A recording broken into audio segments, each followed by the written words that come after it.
दोस्तों, तो आपका स्वागत है आपके अपने चैनल आईटी जॉब नोटिफिकेशन पे। तो आज हम ड्रिलिंग के लिए जो लेवल 2 के क्वेश्चन हैं उसको हम सॉल्व करेंगे, जिसमें कुछ अलग मिलेंगे लेवल 1 से। तो पहले क्वेश्चन पे आते हैं। तो what is the name of process in process of finishing the drill hole. तो ये आपका रीमिंग आंसर हो जाएगा। रीमिंग जो होता है उस प्रोसेस का नाम है जो ड्रिल होल किया हुआ रहता है उसको फिनिश करने में यूज आता है। स्पोर्ट फेसिंग क्या होता है, फ्लैट सरफेस बनाने के लिए यूज़ करा जाता है। स्पोर्ट फेसिंग का एक प्रोसेस है जो फ्लैट सरफेस बनाता है। बिल्कुल काउंटर सिंकिंग हो जाता है। काउंटर सिंक हेड स्क्रू के लिए जो उस पर काउंटर सिंकिंग करी जाती है, जो प्रोजेक्शन आपका सरफेस पे नहीं आएगा। काउंटर बोरिंग होती है सॉकेटेड स्क्रू को स्थान देने के लिए। सेकंड क्वेश्चन आते हैं, what is the purpose of clearance angle in twist drill. 4 option दे रखे हैं। ए है prevent rough hole, prevent over size, prevent unequal angle of cutting edge, और आपका डी हो जाएगा prevent friction of drill behind the cutting edge. तो आपका डी आंसर हो जाएगा prevent friction of drill behind the cutting edge. अभी जैसे रफ होल का रीजन आप कुछ और इस पर भी डाल, तो आपका जब कटिंग एज सही नहीं रहेगा, शार्प नहीं रहेगा, तो आपका रफ होल बनता है। अब प्रिवेंट ओवर साइज को कैसे बचा, ओवर साइज होल, इसका कोई रीज़न नहीं है, ऐसा कुछ नहीं होता है। इस पर क्या होता है, ओवर साइज होल बनती है, उसको हम कम करने के लिए उसमें क्या होता है, सेंटर पे रखना होता है। उसका जो पॉइंट एंगल होता है वो सेंटर पे होना चाहिए, तब जाके वो ओवर साइज नहीं बनता है। थर्ड नंबर क्वेश्चन पे आते हैं हम। थर्ड नंबर क्वेश्चन क्या है, what is the name of operation to enlarge the hole और गिवन डेप्थ। जो भी होल मेरा पहले ड्रिल है उसको इनलार्ज करना है गिवन डेप्थ के लिए, तो आपका होता है काउंटर बोरिंग। रिंगिंग हमने देख लिया। जो फिनिशिंग होता है होल का उसके लिए। स्पोर्ट फेसिंग जो होता है आपको फ्लैट सीट बनाने के लिए। काउंटर सिंक होता है काउंटर सिंक हेड स्क्रू के लिए, और उस पर सरफेस पे प्रोजेक्शन नहीं आता है उसके लिए यूज़ करी जाती है काउंटर सिंकिंग। फोर्थ क्वेश्चन पे आते हैं, what is to be done after mounting the new grinding wheel to run concentric. तो इस पर क्या करी जाती है, ट्रूइंग करी जाती है। ट्रूइंग में क्या है, बैलेंसिंग वगैरह सब करके उसको ट्रू करा जाता है, चेक करा जाता है कि ये पूरा सही चल रहा है या नहीं, ऐसे वाइब्रेशन तो नहीं आया, एंगल इधर उधर नहीं है। लोडिंग क्या होता है, जनरली उस पर बहुत सारे चिप्स आ जाते हैं, तो उस पर वो ख़राब हो जाता है, सही तरह से उसमें कट नहीं आती है। ड्रेसिंग करा जाता है, ड्रेसिंग होता है, रीशार्पन करी जाती है ग्राइंडिंग व्हील को। ग्लेजिंग में क्या होता है, थोड़ा शाइनिंग आता है, जो आपका ग्राइंडिंग व्हील होगा उस पर शाइनिंग आएगा, उसको ग्लेजिंग बोलते हैं। 5 नंबर क्वेश्चन पे हम आते हैं। तो 5 नंबर क्वेश्चन क्या है, what is the use of telescopic gauge. Telescopic gauge का यूज़ पूछ रहा है, तो measuring slot size of holes and slots का यूज़ करा जाता है। डेप्थ गेज का डेप्थ में करा जाता है, डेप्थ के लिए डेप्थ गेज यूज़ करी जाती है। एक्सटर्नल डायमेंशन के लिए बहुत सारे हैं, वर्नियर कैलिपर हो गया, आउटसाइड माइक्रोमीटर हो गया, आपका एंगुलर मेजरमेंट करने के लिए आपका वेवल गेज होता है, वेवल होता है, वेवल प्रोटेक्टर होता है, प्रोटेक्टर एड होता है। 6 नंबर में क्वेश्चन में आता है, what is the use of reamer. Reamer का यूज़ पूछ रहा है, तभी हमने इस पहला इस क्वेश्चन पढ़ा था, तो ये आपका डी आंसर हो जाएगा। Finish to correct size of the drill hole. तो करेक्ट साइज में ड्रिल होल को फिनिश करने के लिए रीमर का यूज़ करते हैं, और उस प्रोसेस का नाम है रीमिंग। 7 नंबर क्वेश्चन में आते हैं। तो what is the function of pilot, what is the function of pilot in the hand reamer with pilot. तो उसका मेन फंक्शन पूछ रहा है पायलट का हैंड रीमर में क्या है, तो वो आपका keep reamer concentric with hole to be ream. ये आपका कॉन्सेंट्रिक को सेट हो जाता है उस पर होल पे, और रीम करने के टू बी रीम करने के लिए, तो ये आपका आंसर हो जाएगा डी। 9th नंबर क्वेश्चन पे आते हैं हम, which decide the point angle of drill. तो आपका जॉब मटेरियल जो होता है उस पर डिसाइड करी जाती है कि आपका पॉइंट एंगल कितना होगा। जैसे आपका जनरल वर्क के लिए होता है 118 डिग्री, प्लास्टिक पे जाओगे तो आपका 60 डिग्री के आसपास आ जाएगा, एलुमिनियम पे जाओगे 80 डिग्री के आसपास आ जाएगा। तो मटेरियल पे डिपेंड होता है पॉइंट एंगल उसका। फिर आप जितना उस पर देखो स्पीड के हिसाब से कटिंग स्पीड वैसे ही आएगा। जैसे मेटल रहेगा, हार्ड मटेरियल आएगा तो उसकी स्पीड लेस हो जाएगी, सॉफ्ट मटेरियल रहेगा तो कटिंग स्पीड बढ़ा दी जाएगी। ड्रिल का मटेरियल किस मेटल पे कर रहे हो उसके हिसाब से आप फिर मटेरियल चूज करी जाती है। साइज ऑफ द ड्रिल तो जनरल बिटवीन लैंड्स के तो दोनों साइड से आप लेते हो तो उस पर और ड्रिल का डाया निकाला जाता है, तो उसके बारे में पूछ रखा है। तो आपको देखना है कि क्वेश्चन क्या पूछा है, पॉइंट एंगल ऑफ ड्रिल कौन डिसाइड करता है, तो आपका मटेरियल जॉब मटेरियल जो होता है वो डिसाइड करती है point angle. 10th number question में आते हैं, what is the drill size for reaming. 10 mm मोल है, उस पर अंडर साइज दे रखा है और ओवर साइज देकर है। तो इस केस में हम क्या करते हैं, 10 हो गया, माइनस करेंगे अंडर साइज को, उसके बाद आपका प्लस हो जाएगा ओवर साइज। तो ये आपका हो जाएगा 10 माइनस 0.25 हो जाएगा। इसको माइनस करोगे तो आपका आंसर आ जाएगा B 9.75। 11 नंबर क्वेश्चन पे आते हैं, what is the method of removing broken stud. तो ये जैसे आपका आ गया, ये आपका प्रिक पंच मेथड हो जाएगा। प्रिक पंच मेथड से ये जो स्टड है उसको निकाला जा रहा है। अभी जैसे मैंने पिछले में बताया था आपको पिछली वीडियो में, तो इस पर आपका वो शो कर रहा है। प्रिक पंच मेथड से हम इसका जो टेप हमारा टूटा हुआ है, ब्रोकन स्टड है, टूटा हुआ स्टड है, उसको निकालने के लिए हम प्रिक पंच करते हैं, जो बिल्कुल सरफेस के ऊपर आता है लगभग। 12th नंबर पे आते हैं, आंसर हो जाएगा B। 12th नंबर पे आते हैं हम, what is the operation of beveling the end of drill hole. What is the operation of beveling the end of drill hole. तो बेवलिंग करने के लिए जो यूज़ करते हैं वो आपका होता है काउंटर सिंकिंग। 13 नंबर क्या है, why centre screw is provided in die stock. तो डाई स्टॉक में सेंटर स्क्रू क्यों दिया जाता है, ये सवाल पूछ रखा है। तो ये हो जाएगा आपका to tighten the die, B जो हो जाएगा to adjust the depth of cut. तो यही आपका आंसर हो जाएगा to adjust the depth of cut. 14 number question आते हैं, with term describe the axial movement of screw thread one complete turn. तो आपका वो लीड हो जाएगा।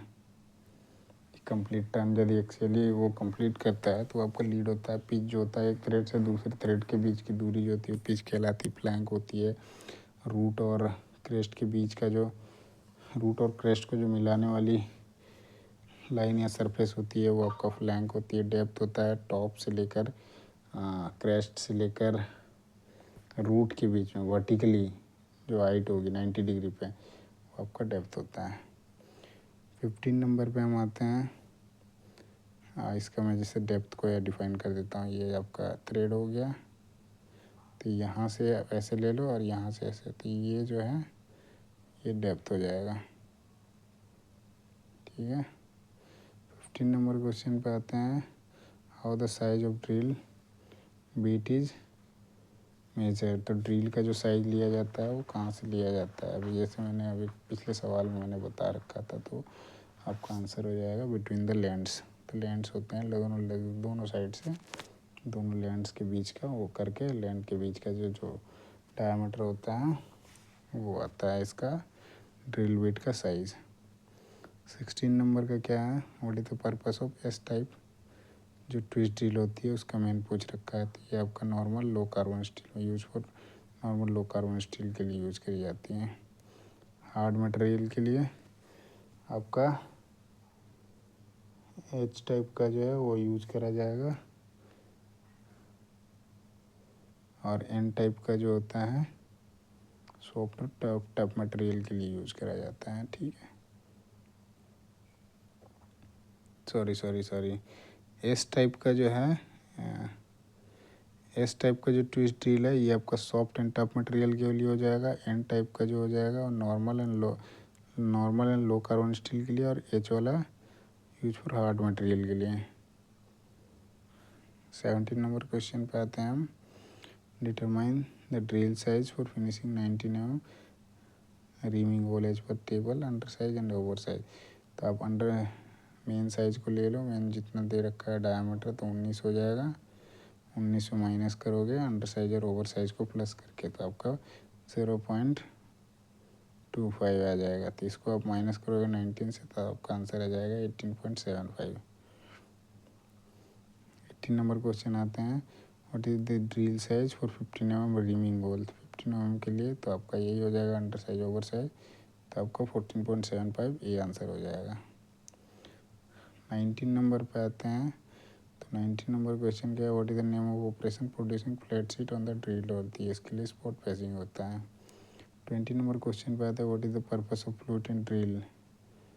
तो इसका मेन जो पर्पस होता है फ्लूट का, चिप्स को आउट करने के लिए होता है, to drive out the chips. तो आंसर ये हो जाएगा। 15 नंबर क्वेश्चन में क्या है, what is the formula to calculate the blank size external thread. तो आपका हो जाएगा D equals to D minus P by 10। Blank size निकालने के लिए D minus P by depth of, अब जैसे इसमें ब्लैंक साइज निकालना है, ब्लैंक साइज के लिए क्या हो जाएगा, डी माइनस पी बाई 10। तो डी आपका डेप्थ हो जाएगा, पी आपका पिच हो जाएगा, उसको 10 से डिवाइड कर देना है, आपका वैल्यू आ जाएगा। 22 नंबर क्वेश्चन पे आते हैं, what is the size of drill hole to be reaming 10 के लिए। तो रिमिंग के लिए अंडर साइज होता है 0.2, ओवर साइज होता है 0.05।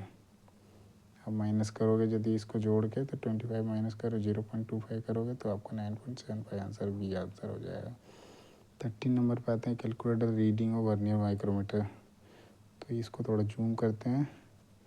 अब इसमें मेन डिवीजन कितने हैं, 9 है, तो 9 सारे में 9 है, 9 हो जाएगा मेन डिवीजन। उसके बाद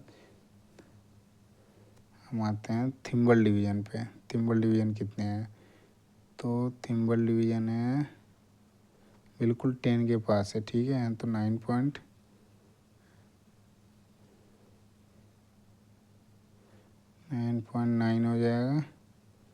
इधर कितने हैं, 9.5 हो जाएगा, ठीक है। अब इसको ऐसे लेता हूँ 9.5, और थिम्बल डिवीजन कितने हैं, 45, 46, 4, 6, और वर्नियर डिवीजन कितने हैं, 3, 0, 0, 3, तो 3, 3, 6, 9, आंसर आपका बी हो जाएगा। इसका रीडिंग जो है आपका 9.963 आंसर हो जाएगा।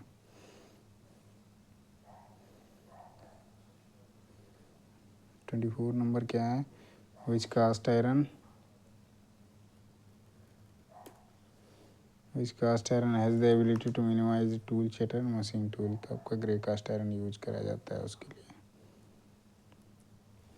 पूछ रखा है एबिलिटी टू मिनिमाइज टूल चटर, कम करने के लिए टूल चटर और मशीन टूल्स के जो होते हैं उसको कैसे कम करी जाती है, उसके लिए कौन सा कास्ट आयरन यूज़ करा जाता है, तो आपका ग्रे कास्ट आयरन यूज़ करा जाता है। 25 नंबर क्वेश्चन में आते हैं, why limestone serve as flux in the blast furnace. Blaster furnace में जो लाइमस्टोन यूज़ करा जाता है वो किसके लिए यूज़ करा जाता है, तो आंसर हो जाएगा to form molten slag. Molten slag बनाने के लिए यूज़ करा जाता है उसका,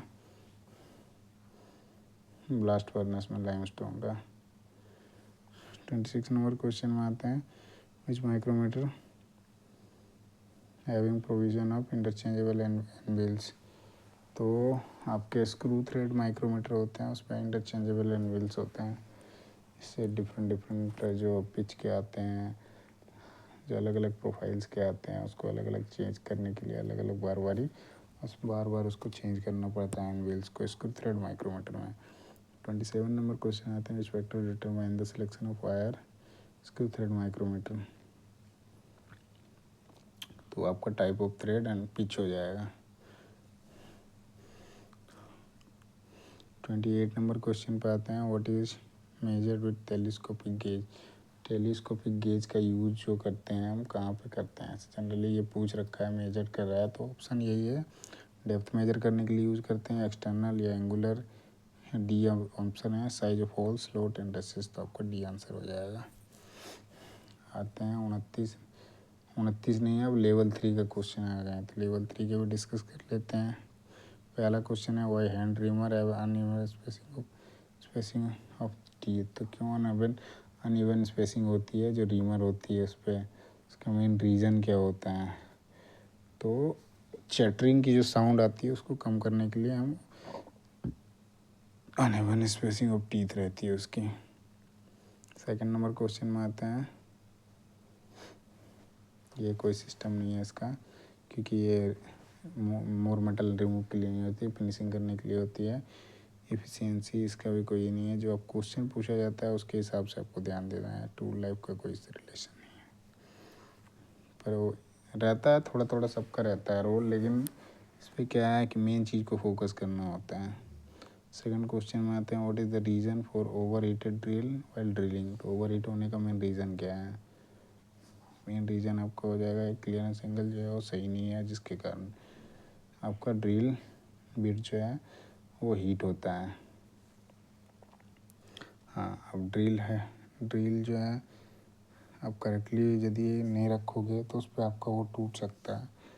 work is not is health, ये होगा तो वो तो ऐसे ही टूट जाएगा, क्योंकि वो बाय स्पीड क्या और मेटल इधर उधर जाएगा तो उस केस में वो भी टूट जाएगा। फ्रूट्स आर क्लोग विथ चिप्स, इस केस में भी टूटता है। जनरली इसने पूछ रखा था हीट होने का, तो हीट होने का क्लियरेंस एंगल जो है इनकरेक्ट है, जिसके कारण हीट होता है। थर्ड नंबर क्वेश्चन में आते हैं, what will happen if the clearance angle of drill is more? क्या पूछा है? क्लियरेंस एंगल जो है ड्रिल में ज़्यादा है। क्या होता है ऐसा कि क्लियरेंस एंगल ज़्यादा दिया जाता है? क्या हो जाएगा? ऑप्शन है cutting edge will be blunt, B है cutting edge will not be sharp, C है cutting edge will become weak, और डी है cutting edge will not cut material. तो आंसर हो जाएगा आपका क्या? सी आंसर हो जाएगा, cutting edge will become weak. तो क्लियरेंस एंगल आप यदि ज़्यादा दे देते हो तो उस केस में क्या होगा, आपका जो कटिंग एज है वो आपका कमज़ोर हो जाएगा। 4 नंबर क्वेश्चन में क्या है, what will happen if the spindle running out? Spindle जो है रनिंग आउट है, बाहर है सेंटर से जब आप ड्रिल कर रहे हो, उस केस में क्या है? तो आपका उस केस में ओवर साइज होल बनाएगा, डी आंसर हो जाएगा। 5 नंबर क्वेश्चन में आते हैं हम। 5 नंबर क्वेश्चन क्या है आपका, what is to be done after dressing the grinding wheel to run concentric?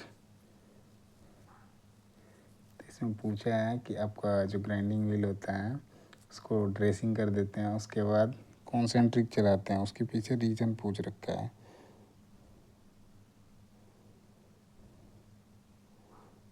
क्यों चलाते हैं,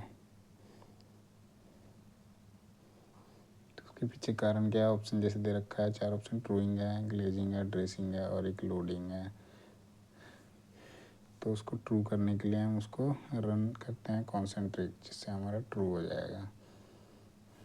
तो आगे जब भी आप किसी मेटल को ग्राइंडिंग करोगे या टूल को ग्राइंडिंग करोगे तो उसका एंगल ना चेंज हो जाए, उसके चलते हम उसको ट्रूइंग करते हैं और कॉन्सेंट्रिक चलाते हैं। 6 नंबर क्वेश्चन क्या है, what is the name of the defect? Defect पूछा है basically, if the surface of the grinding will develop smooth एक शाइनिंग। तो शाइनिंग जब भी अपीयरेंस रहेगा या स्मूथ हो जाएगा तो आपका ग्लेजिंग होती है। लोडिंग में क्या होता है, चिप्स फंस जाते हैं, जो ग्राइंडिंग व्हील होता है उस पर चिप्स फंस जाते हैं, ट्रूइंग करी जाती है उसका जब ड्रेसिंग करा जाता है उसके बाद उसकी ट्रूइंग करी जाती है। ड्रेसिंग होता है basically resharpened grinding wheel. 7th number question पे आते हैं हम। 7 नंबर क्वेश्चन क्या है, why agricultural equipment is made up of wrought iron? Wrought iron से बनाने का मेन रीज़न क्या है? तो ये आपका कोरोजन रेजिस्टेंस होता है, उसमें बहुत होता है कोरोजन रेजिस्टेंस होता है, उसके कारण हम रोट आयरन से बनाते हैं जो एग्रीकल्चरल इक्विपमेंट होते हैं। 8 नंबर है, what is the effect of clearance angle is incorrect? Incorrect होगा तो क्या होगा, ओवर हीटेड ड्रिल होगी, बी नंबर आंसर हो जाएगा इसका। 9th क्वेश्चन पे आते हैं। अब जैसे ओवर साइज होल होने का क्या रीज़न है? तो ओवर साइज होने का क्या है, आपका सेंटर पे नहीं है, पॉइंट एंगल जो है वो सेंटर पे नहीं है, सॉरी पॉइंट जो है वो सेंटर पे नहीं है, जिसके कारण ओवर साइज होल बनता है। रफ होल क्या है, आपका जो कटिंग एज है वो शार्प नहीं है। ड्रिल आपका टूटने का रीज़न क्या होता है, आप ज़रूरत से ज़्यादा फीड देते हो, उस केस में टूट जाता है। 9th नंबर क्वेश्चन पे क्या है, what is the type of defect on drill hole. इस पर डिफेक्ट पूछ रहा है। ये जैसे देखो आपका सेंटर पे नहीं है तो ये आपका ओवर साइज होल बन जाएगा, सी आंसर हो जाएगा 9 का। 10 नंबर क्वेश्चन पे आते हैं, what is the defect if pores of grinding wheel get clogged. तो उस केस में जैसे देखो ये फंस गया, पोर्स जो है वो ग्राइंडिंग व्हील में फंस गए हैं, तो उस केस में आपका लोडिंग हो जाएगा आंसर। बाकी तीनों तो बता दिया। ड्रिलिंग का हो गया, नॉर्मल होल करने के लिए यूज़ करी जाती है। ग्लेजिंग जैसे वो शाइनिंग आ जाता है, soft and shining and dressing हो जाएगा, रिशार्पमेंट करी जाती है जो ग्राइंडिंग व्हील होता है उसका। 11 नंबर क्वेश्चन में आते हैं, what is the reason for rough hole in drilling oven machine. उसके कारण क्या है, अभी जैसे मैंने बता रखा था, तो कटिंग एज जो है वो शार्प नहीं होता है, उसके कारण वो रफ होल होता है, तो डी आंसर हो जाएगा। 12th नंबर क्वेश्चन पे आते हैं, तो 12th नंबर क्वेश्चन क्या है, what is the reason if the drill hole is larger than the drill size. उसके पीछे रीज़न यही है कि आपका क्या पूछ रहा है, larger than the drill size. तो क्या रीज़न है, तो आपका जो कटिंग एज है वो आपका unequal angle of cutting as है। कटिंग एज है अनइक्वल है, जिसके कारण आपका जो ड्रिल साइज जितना है उससे बड़ा होल बन जाता है। 13 नंबर क्वेश्चन में आते हैं, drill hole are over size in drilling operation. यही चीज़ सेम है जो यहाँ पे है, पर वो उसके लैंग्वेज अलग है और इसके लैंग्वेज अलग है, ठीक है। तो वही आपको हो जाएगा अनइक्वल लीप लेंथ। इस पर क्या था, अनइक्वल एंगल था। इस पर ऑप्शन में क्वेश्चन को थोड़ा अलग तरीके से बनाया, तो इस पर आपका लेंथ दे रखा है, अनइक्वल हो जाएगा। इस पर भी अनइक्वल था जो एंगल था कटिंग एज का, इस पर लीप लेंथ अनइक्वल है। 14 नंबर क्वेश्चन में हम आते हैं, why grey cast energy widely use for machining machine tools. तो इसका क्या होता है, इसको मशीनिंग करना थोड़ा डिफ़िकल्ट होता है, तो आंसर डी हो जाएगा, very difficult to machining. 15 number question पे आते हैं, what is the tap drill size M20 into 1.5। तो टेप ड्रिल साइज का क्या होता है, टेप साइज -2D होता है। इस पर निकालेंगे तो नहीं निकलेगा। तो टेप ड्रिल साइज का एक और फॉर्मूला होता है, टेप साइज माइनस पिच। तो अब 20 में से घटा दो 1.5 को, तो 18.5 आ जाएगा। तो 15 का आपका आंसर जो है और ये हो जाएगा। 16 नंबर क्वेश्चन पे आते हैं, what is the drill hole size for dia 16 mm reamer. Reamer के लिए होता है स्टैंडर्ड है, अपर साइज अंडर साइड जो होता है वो 0.2 होता है, 0.2 होता है, और ओवर साइज जो होता है 0.05